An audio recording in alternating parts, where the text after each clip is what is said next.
So I had just received a call as I was suiting up to come out here from my neighbor who asked me if my livestock guardian dogs were okay.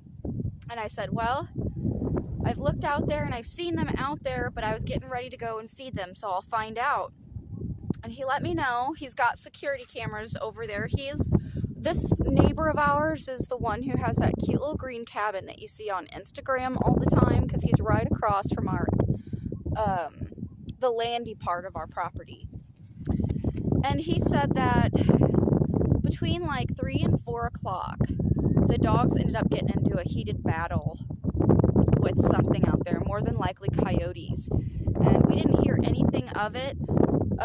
So I'm out here getting ready to feed the dogs, check them over for any injuries, feed them, of course, spoil them with bones, and we will also do a paddock walk. In addition to just checking on my dogs, today we're going to be talking about 5 lines of defense for your homestead property.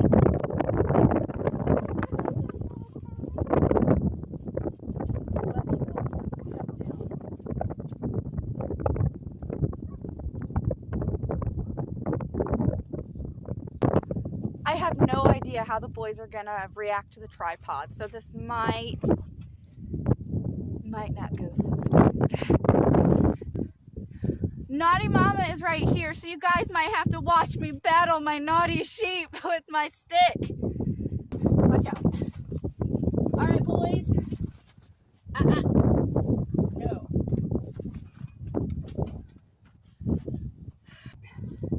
This is what I was expecting to have to put up with when I was feeding the dogs in the original video on dog chores.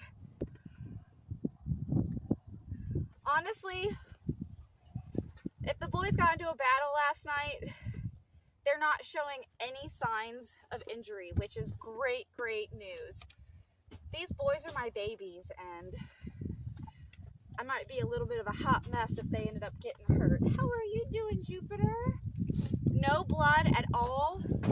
When the weather shifts, his joints get very stiff. But besides that, he doesn't have any injury that was induced by a predator or a fight. So that is great news. In this situation, if the dogs were injured, I would just come out here, assess the situation, and go from there. Whether that would be taking care of them holistically at home, or if the dogs did get injured to an extent that I couldn't help them with, we would probably rush them to a vet. So the dogs just ate their first round of food, and I'd like to go do a paddock walk to make sure that there aren't any carcasses out there. And I also I just want to see if the fence was breached and discuss our 5 lines of defense points for you guys. So let's go ahead and do a walk, and then after our discussion, I'll give the boys their bones. The boys heard me say walk and they took off because they love their paddock walks. There's our handsome fellas. All right, guys, let's go. Let's see what happened last night.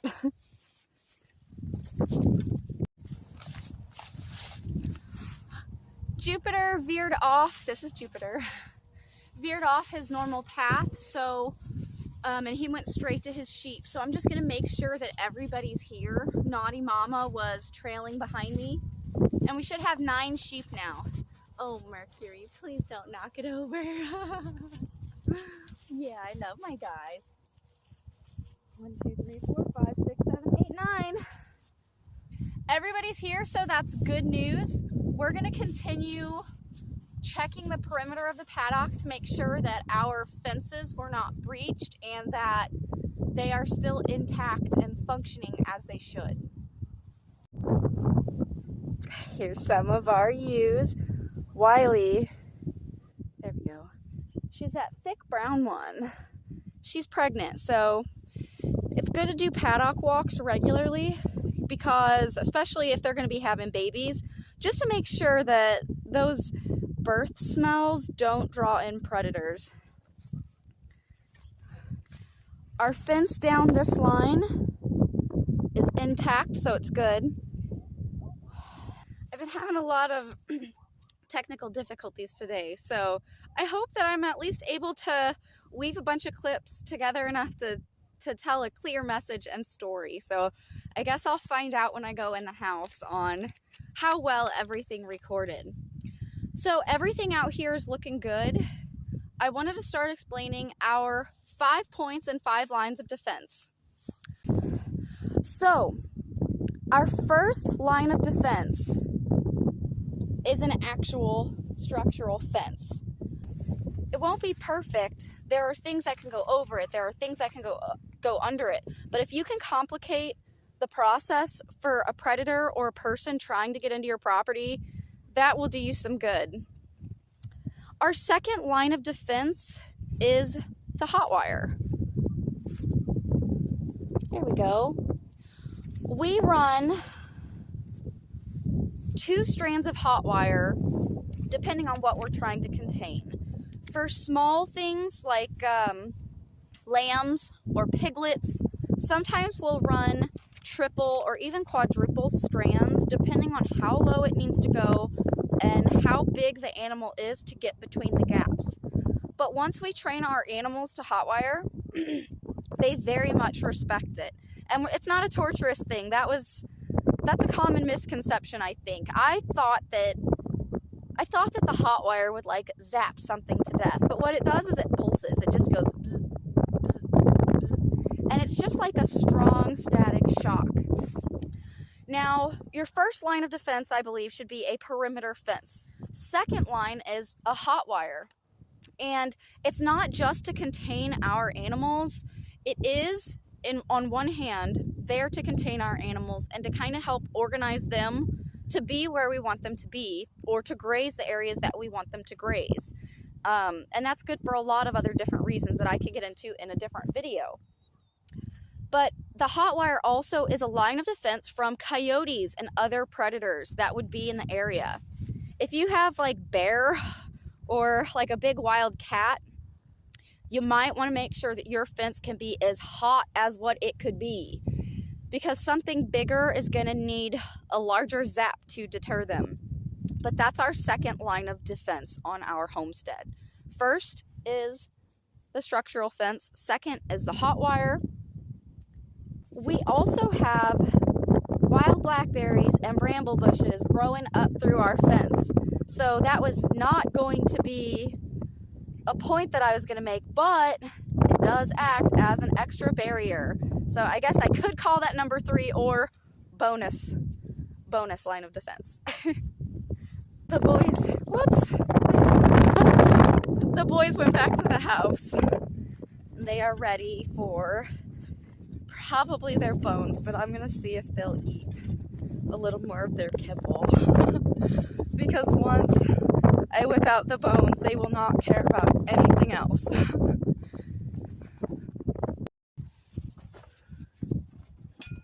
Alright, nope, leave the hat on there. I know that pom-pom is so fuzzy and tempting. Good boys. Alrighty, and I've got my stick in case the naughty one comes back. So, our third line of defense for our homestead are our livestock guardian dogs. They also bring protection to our neighbors' ducks and their chickens and their dogs. But just like how our neighbor called us up and said, "Hey, are your dogs okay?" That's exactly how we should be treating our dogs, with care. While our dogs are a line of defense and their whole purpose in their lives are to protect livestock, they are still very much members of our family. And while they are definitely there to protect our family and our property and our sheep, they're just as important. They're not just a tool. So I wanted to make that distinction very clear. Livestock guardian dogs are a line of defense, but there are family members too. And had I heard them last night, I would have been back here to back them up. And that is the fourth point that I wanted to make. The fourth line of defense on your property is you. Your dogs, your fences, everything. While dogs are also family members, they can be used as tools. It's also your job to get out there and make sure that if you have something worth protecting, you do that job. I don't think that it's any good if we just rely on tools to be, or animals and other family members to be the only line of defense. The best thing that we can do as homesteaders is be willing to step up and protect our property, protect our livestock, and our family members. So the fourth line of defense is you. One of the lines of defense that my neighbor does, he also has guns, and he'll go out there and fire them if need be, or if something came onto his property, he would shoot them. But another method that he uses to scare off coyotes are firecrackers. And he just keeps them on hand, and he lights them, and he chucks them out there, and when they pop, the coyotes scatter. So that's another line of defense. Like, if you're not skilled with a gun, I'm still learning to shoot and stuff like that.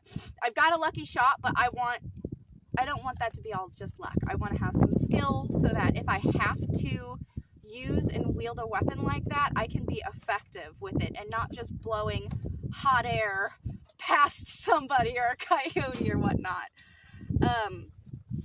Yeah.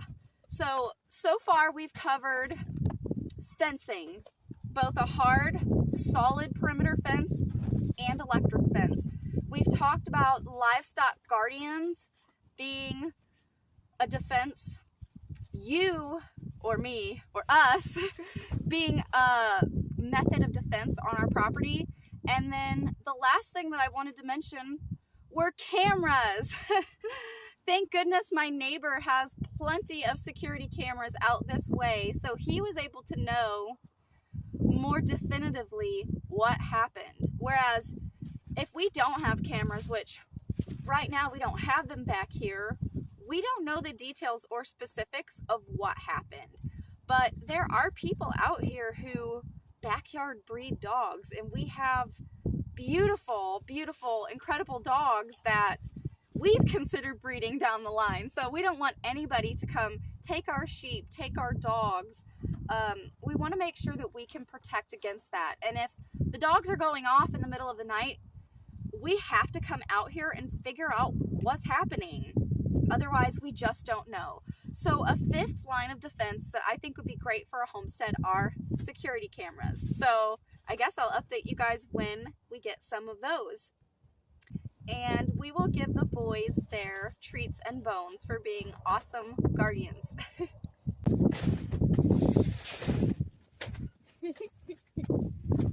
Hello, my good boys. All right, who's gonna get what? Good boy, that's right. Sit down.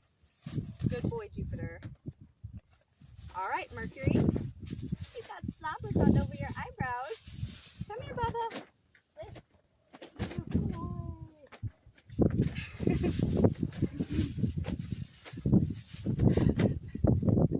Jupiter might hang out and just eat.